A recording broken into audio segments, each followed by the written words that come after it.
Dodgson. Unos estridentes chirridos, semejantes al gorgojeo de 100 pequeños pájaros, despertaron a Dodgson.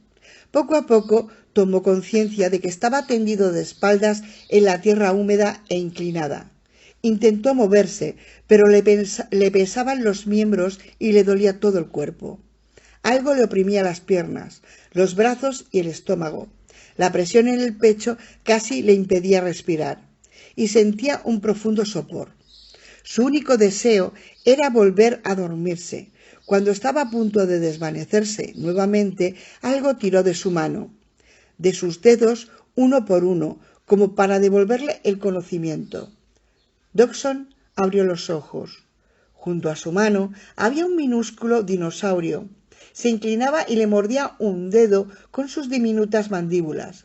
Los dedos le sangraban. Ya habían sido arrancados pequeños trozos de carne. Aterrorizado, apartó la mano y de repente el chirrido se hizo más intenso.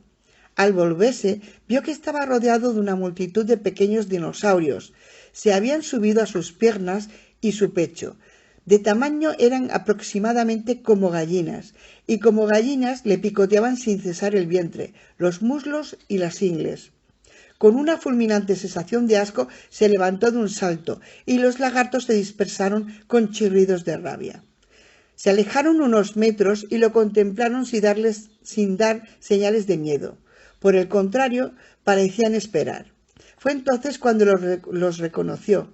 Eran procompsognátidos, compis, carroñeros. Dios mío, pensó, creía que estaba muerto. Retrocedió con paso vacilante y casi perdió el equilibrio. Sentía un dolor intenso y la cabeza le daba vueltas. Sin dejar de chirriar, los pequeños animales observaban todos sus movimientos. «¡Vamos!», exclamó agitando una mano. «¡Largo de aquí!». Pero los compis siguieron allí, ladeando la cabeza con un gesto burlón y áspera. Dodgson bajó la vista y examinó su estado. Tenía la camisa y los pantalones hechos jirones. Bajo la ropa la sangre borbotaba de 100 pequeñas heridas. Momentáneamente aturdido, se llevó las manos a las rodillas. Respiró hondo y volvió a caer gotas de sangre en la tierra cubierta de hojas. «Dios mío», se dijo, y volvió a tomar aire. Como no se movía, los animales empezaron a avanzar lentamente. Dodgson se irguió y retrocedieron, pero al cabo de un momento reanudaron su avance. Uno se adelantó al resto. Dodgson le asestó una violenta patada que lo lanzó por el aire. El compi chilló, pero cayó como un gato, derecho e indemne. Los otros permanecieron donde estaban, esperando. Dodgson miró alrededor y se dio cuenta de que oscurecía. Consultó el reloj. Eran las 6:40. Quedaban solo unos minutos de luz. Bajo las copas de los árboles reinaba ya la oscuridad. Tenía que buscar refugio y pronto. Comprobó la brújula que estaba sujeta a la muñeca y se encaminó hacia el sur. Estaba casi seguro de que el barco se hallaba al sur. Debía llegar al barco. Allí estaría a salvo. Cuando se puso en marcha, los compis chirriaron y lo siguieron. Se mantenían a 1 o 2 metros de distancia, avanzando ruidosamente entre el follaje. Había docenas, advirtió Dodgson. Conforme caía la noche, sus ojos adquirían un resplandor verde. Dodgson tenía todo el cuerpo dolorido. Cada paso era un suplicio. Perdía sangre ininterrumpidamente y le vencía el sueño. No conseguiría llegar hasta el río. Como mucho, lograría recorrer otros 200 metros. Tropezó con una raíz y cayó. Se levantó lentamente con polvo adherido a la ropa empapada de sangre. Miró los ojos verdes que lo acosaban y se obligó a seguir adelante. De pronto, justo enfrente, vio una luz entre el follaje. ¿Sería el barco? Se apresuró a continuar, oyendo el fragor de los compis. Se abrió paso entre la vegetación y encontró un pequeño cobertizo de hormigón con tejado de hojalata, como una caseta para herramientas o un puesto de guardia. Tenía una ventana cuadrada y por ella salía la luz. Dodgson volvió a caerse y de rodillas se arrastró hasta el cobertizo. Alargó el brazo hacia la puerta, se cogió al pomo para levantarse y abrió. Dentro estaba vacío. Del suelo salían unas cuantas tuberías, en otro tiempo conectadas a algún tipo de maquinaria. Sin embargo, en ese momento no había ninguna máquina. Solo quedaban las manchas de óxido allí donde habían estado sujetas al suelo. En un rincón había una lámpara eléctrica, provista de un temporizador ajustado para que se encendiese por las noches. Esa era la luz que había visto. ¿Había corriente eléctrica en la isla? ¿Cómo era posible? No le importaba. Entró tambaleándose en el cobertizo, cerró la puerta a sus espaldas y se desplomó en el suelo de hormigón. A través de los sucios cristales de la ventana vio a los compis que golpeaban el cristal por fuera y brincaban con manifiesta frustración. Pero de momento estaba a salvo. Naturalmente tenía que seguir. De un modo u otro debían abandonar aquella maldita isla. Pero no en ese instante, pensó. Más tarde se preocuparía por todo. Dodgson apoyó la mejilla en el suelo húmedo de hormigón y se quedó dormido. La caravana. Sarah Harding envolvió con papel de aluminio la pata herida de la cría, que seguía inconsciente, respirando con normalidad. Estaba relajada e inmóvil. El oxígeno fluía con un suave silbido. Acabó de dar forma a la abrazadera de 15 centímetros de longitud y con la ayuda de un pincel recubrió de resina el papel de aluminio. ¿Cuántos raptores hay?, preguntó Sarah. Yo no estoy muy segura de cuántos vi. Creo que eran 9.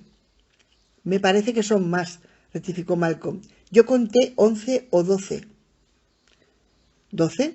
Repitió ella levantando la vista. ¿En una isla tan pequeña? Sí. La resina desprendía un olor penetrante, como de pegamento. La extendió de manera regular sobre el papel de aluminio. Ya sabes qué pienso, ¿no?, dijo Sarah. Sí, respondió Malcolm. Son demasiados. Sí, es una cantidad excesiva, Ian. Sarah trabajaba sin pausa. Eso no cuadra. En África los depredadores activos, como los leones, están muy dispersos. Hay un león cada 10 kilómetros cuadrados, a veces cada 15. El ecosistema no admite más. En una isla de esta superficie no debería haber más de 5 raptores. Sujeta eso. Sí, pero no te olvides de una cosa. Aquí la presa es enorme. Algunos de estos animales pesan 20 o 30 toneladas. Dudo mucho que ese sea un factor decisivo, objetó Sarah. Pero suponiendo que lo sea, debería haber, como mucho, 10 raptores, y tú afirmas que hay 12. Además, viven en la isla otros grandes depredadores, como los tiranosaurios. Sí, así es. Son demasiados, insistió Sarah, moviendo la cabeza en un gesto de negación. La densidad de población animal es bastante alta, adujo Malcolm. En todo caso, no lo suficiente para tantos depredadores.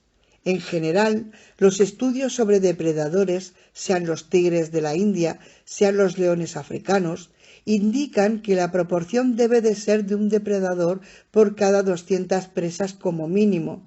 Eso significa que aquí, para mantener 25 depredadores, debería haber al menos 5.000 presas. ¿Existe esa cantidad de animales? No, contestó Malcolm. ¿Cuántos crees que hay en conjunto? Unos 200, calculó Malcolm, encogiéndose de hombros. Como mucho, 500.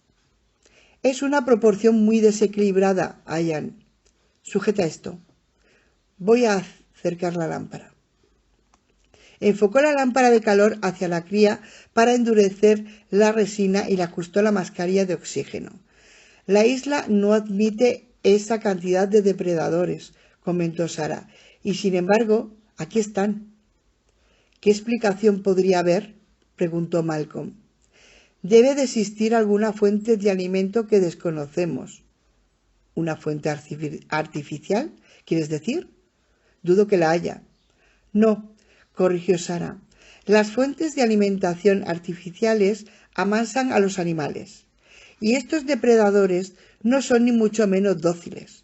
La única posibilidad que se me ocurre es que se dé un índice de mortalidad diferencial entre las presas. Si crecen muy deprisa o mueren muy jóvenes, eso podría representar una mayor cantidad de alimento desprevisto. He notado que los animales más grandes tienen un tamaño menor que les correspondería, como si hubiesen alcanzado la madurez. Quizá mueren prematuramente. Puede ser, admitió Sara. Pero si existiese un índice de mortalidad diferencial suficientemente alto para mantener esta población de depredadores, tendría que verse muchos restos de cadáveres y esqueletos por la isla. ¿Has visto alguno? No. Ahora que lo mencionas, no he visto ni un solo esqueleto. Yo tampoco. Sara apartó la lámpara. Hay algo extraño en esta isla, Ian. Lo sé, cominó Malcolm. ¿Sí? Sí, repuso Malcolm. Lo he sospechado desde el primer momento. Retumbó un trueno. En el valle ya había anochecido y desde la plataforma de observación no se veía nada salvo los gruñidos lejanos de los raptores. Quizás deberíamos volver, sugirió Eddie, impaciente. ¿Por qué? Preguntó Levin, que se había puesto las gafas de visión nocturna, contento de tenerlas a mano. A través de las gafas, el mundo se mostraba ante sus ojos en toda una gama de tonos verde claro. Veía claramente a los raptores en el lugar donde habían abatido a su presa, donde la alta hierba parecía pisoteada y salpicada de sangre. Aunque ya habían devorado el cadáver, se oía aún los crujidos de los huesos mientras los animales los roían. Como ya es de noche, insistió Eddie, pienso que estaríamos más seguros en la caravana. ¿Por qué? Repitió Levin. Bueno, está reforzada, es resistente y muy fiable. Además, allí tenemos todo lo que necesitamos. Simplemente creo que sería mejor estar allí, porque no estará pensando quedarse aquí toda la noche. No, repitió Levin. ¿Qué te has creído que soy? ¿Un fanático? Eddie dejó escapar un gruñido. En todo caso, quedémonos un rato más, dijo Levin. Eddie se volvió hacia Thor. Doc, ¿usted qué dice? ¿Va a ponerse a llover de un momento a otro? Solo un poco más, respondió Thor. Luego regresaremos todos juntos. Habitan dinosaurios en esta isla desde hace 5 años, quizá más, explicó Malcolm, y no habían aparecido en ninguna otra parte. De pronto, el año pasado, empezaron a encontrarse cuerpos de animales muertos en las playas de Costa Rica y también, según los informes, en algunas islas del Pacífico. ¿Arrastrados por las corrientes? Se supone. Pero la cuestión es, ¿por qué ahora? ¿Por qué de repente después de 5 años? Algo ha cambiado, pero no sabemos. Un momento. Se acercó a la consola del ordenador y miró la pantalla. ¿Qué haces?, preguntó Sara. Arby ha conseguido entrar en la antigua red, informó Malcolm, y todavía se conservan algunos archivos de los años 80. Cogió el ratón y desplazó el puntero por la pantalla. No los hemos examinado. Vio aparecer el menú, que incluía archivos de trabajo y archivos de datos. Comenzó a pasar páginas de texto. Hace unos años tuvieron problemas con alguna enfermedad. En el laboratorio quedan muchos documentos. ¿Qué clase de enfermedad? No lo sabían. Entre los animales hay muchas enfermedades de evolución lenta, dijo Sara. Una vez contraídas, pueden tardar 5 o 10 años en manifestarse.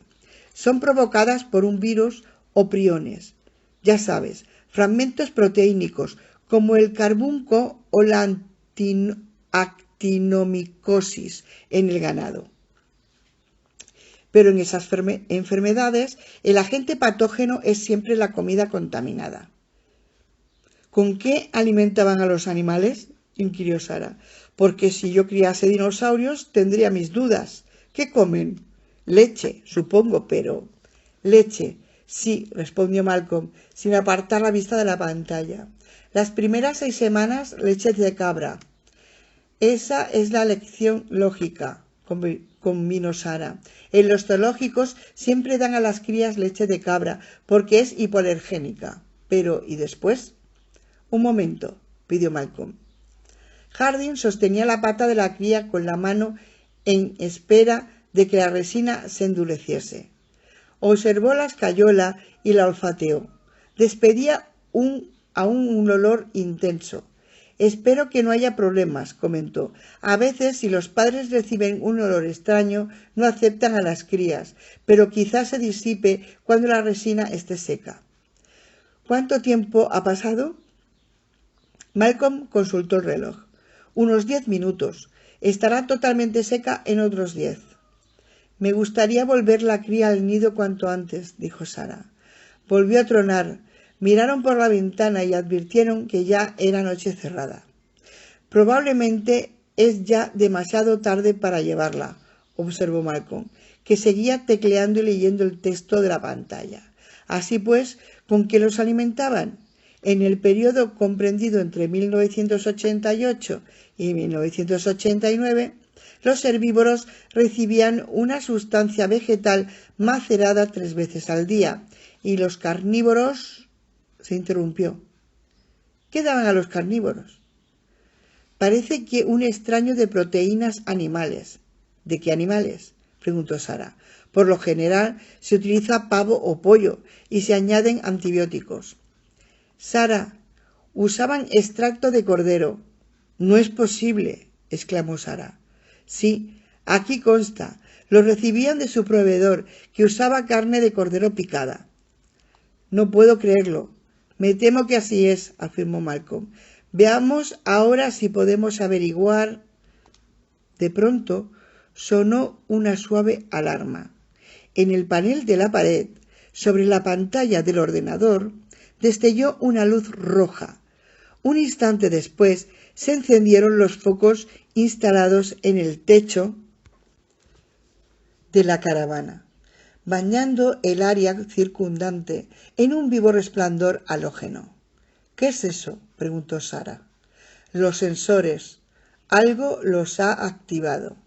Malcolm se apartó del ordenador y escudriñó el claro a través de la ventana. Solo vio la alta hierba y más allá los oscuros árboles del perímetro. Todo estaba en calma. ¿Qué ha pasado?, inquirió Sara, pendiente aún de la cría. No lo sé, no veo nada. Pero algo deben de haber detectado los sensores. Supongo, dijo Malcolm. ¿El viento? No hay viento. En la plataforma de observación, Kelly advirtió: fíjense. Thor volvió la cabeza.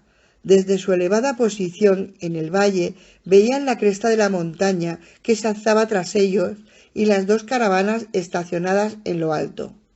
Los focos exteriores se habían encendido. Thor cogió el transmisor que llevaba prendido en el cinturón. «¿Ian? ¿Estás ahí?» Tras una breve crepitación, Malcolm contestó: «Aquí estoy, Doc». «¿Qué ha pasado?» «No lo sé», respondió Malcolm. «Se han encendido los focos del techo. Por lo visto, se han activado los sensores, pero fuera no vemos nada». «La temperatura del aire baja muy deprisa», observó Eddie. «Quizá la alarma se haya disparado a causa de las corrientes de convección». «¿Todo en orden, Ian?», preguntó Thor. «Sí, no te preocupes». «Ya me temía yo que eso nos habían extendido con el grado de sensibilidad», comentó Eddie. «Debe ser eso». Levin frunció el entrecejo pero guardó silencio.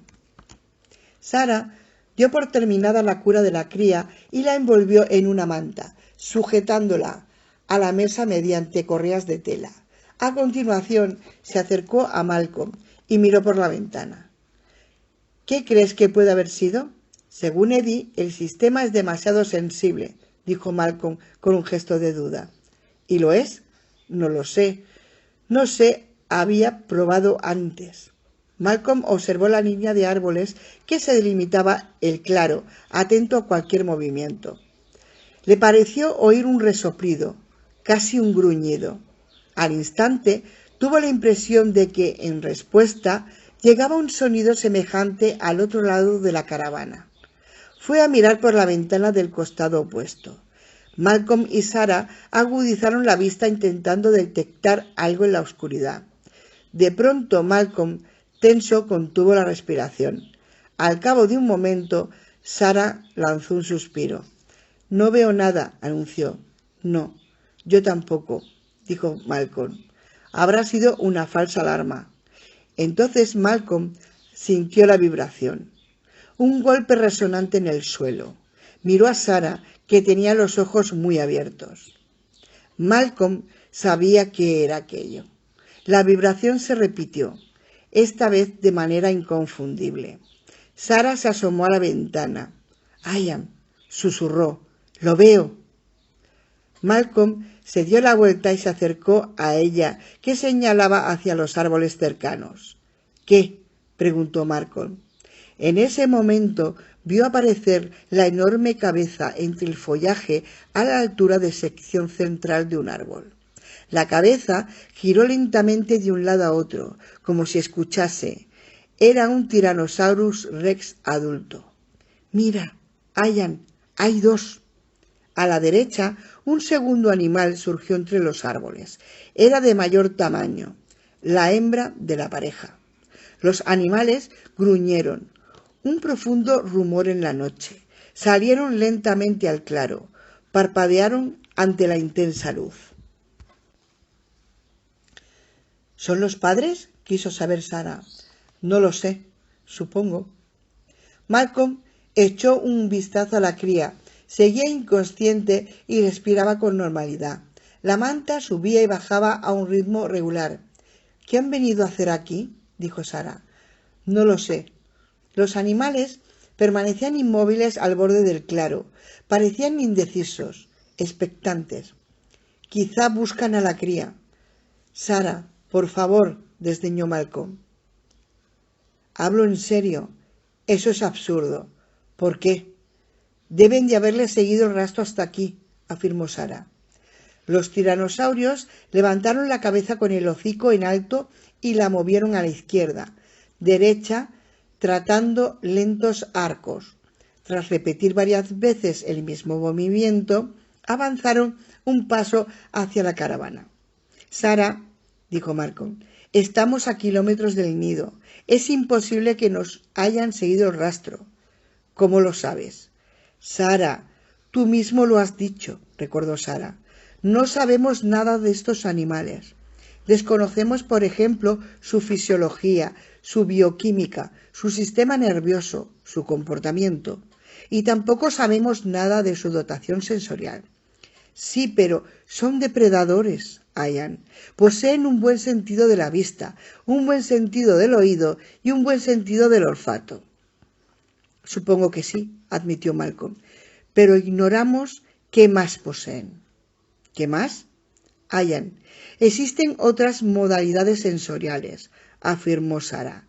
Las serpientes tienen percepción infrarroja, los murciélagos ecolocación, las aves y las tortugas magnetosensores, es decir, que son capaces de detectar el campo magnético de la Tierra, y así es como se orientan en sus migraciones. Los dinosaurios pueden disponer de modalidades sensoriales que ni siquiera imaginamos. Sarah, eso no tiene sentido. ¿Ah, no?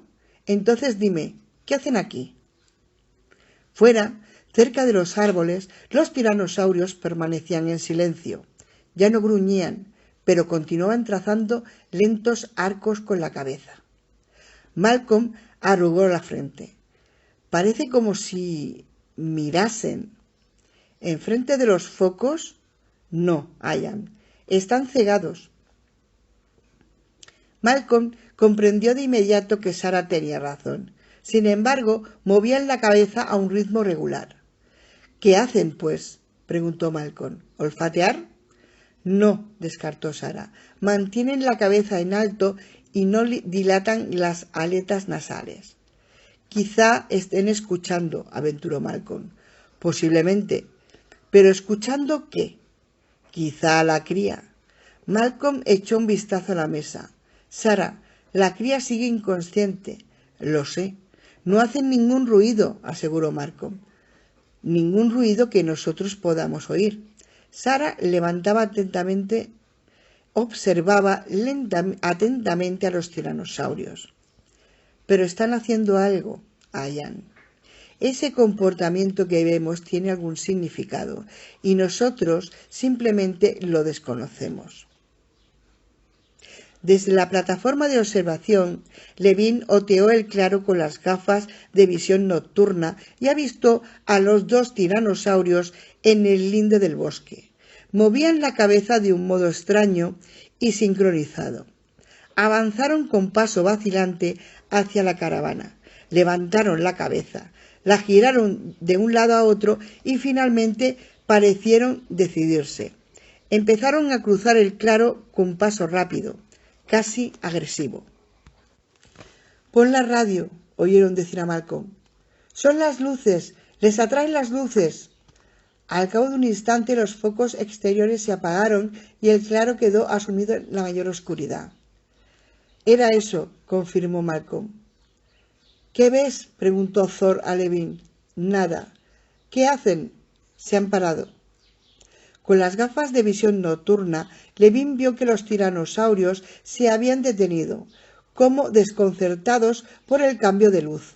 Pese a la distancia, oyó sus gruñidos. Estaban quietos, balanceaban las enormes cabezas y lanzaban dentelladas al aire, pero no se acercaban a la caravana. «¿Qué pasa?», quiso saber Kelly. «Aguardan», contestó Levin. «Al menos de momento». Levin tenía la clara impresión de que los tiranosaurios estaban nerviosos. La caravana debía de representar una gran y temible alteración en su entorno. Quizá pensó, se daría media vuelta y se marcharían. A pesar de su extraordinario tamaño, actuaban con cautela, casi con timidez. Volvieron a gruñir. Levin vio entonces que avanzaban hacia la caravana a oscuras. «Ian, ¿qué hacemos?». «Y yo qué sé», susurró Malcolm. Se hallaban agazapados en el fuelle que comunicaban las dos caravanas para no ser vistos desde fuera. Los tiranosaurios avanzaban implacablemente. Notaban cada paso como una clara vibración. Dos animales de 10 toneladas por cabeza dirigiéndose hacia ellos. «Vienen derechos hacia aquí», exclamó Sara. «Ya lo he notado». El primero de los animales llegó a la caravana, acercándose tanto que obstruyó totalmente la visibilidad a través de la ventana. Malcolm solo veía el vientre y las musculosas patas del tiranosaurio. La cabeza quedaba muy por encima de la caravana. A continuación, el segundo tiranosaurio se acercó por el otro lado. Los dos animales comenzaron a girar en torno a la caravana, gruñendo y resoplando. Sara y Malcolm percibían el penetrante olor de los depredadores. Uno de los tiranosaurios rozó el costado de la caravana, produciendo un áspero sonido de piel escamosa contra el metal. Una repentina sensación de pánico asaltó a Malcolm. Se debía a aquel olor, que volvió de pronto a su memoria después de varios años. Empezó a sudar. Miró a Sara y vio que observaba atentamente los movimientos de los animales. «Este no es un comportamiento de caza», susurró. «No sé», dijo Malcolm, «quizás sí. Al fin y al cabo, no son leones». Uno de los tiranosaurios lanzó un temible ensordecedor bramido en la noche. «No han venido a cazar», repitió Sara. «Están buscando a Ian». Instante después, el segundo tiranosaurio bramó también en respuesta. Súbitamente, la enorme cabeza apareció en la ventana, escudriñando el interior. Malcolm se echó al suelo y Sara cayó sobre él, pisándole la oreja. Saldremos de esta, Sara, no te preocupes. Fuera se oían los gruñidos de los tiranosaurios. ¿Te importaría salir de encima?, masculló Malcolm. Sara se apartó de un lado y Malcolm se incorporó lentamente, asomándose con un cuidado por encima de los cojines de los asientos. El gigantesco ojo del Rex lo miraba a través de la ventana, girando en la cuenca. Vio que abría y cerraba las mandíbulas. El aliento cálido del animal empañó el cristal. El tiranosaurio retiró la cabeza por un momento.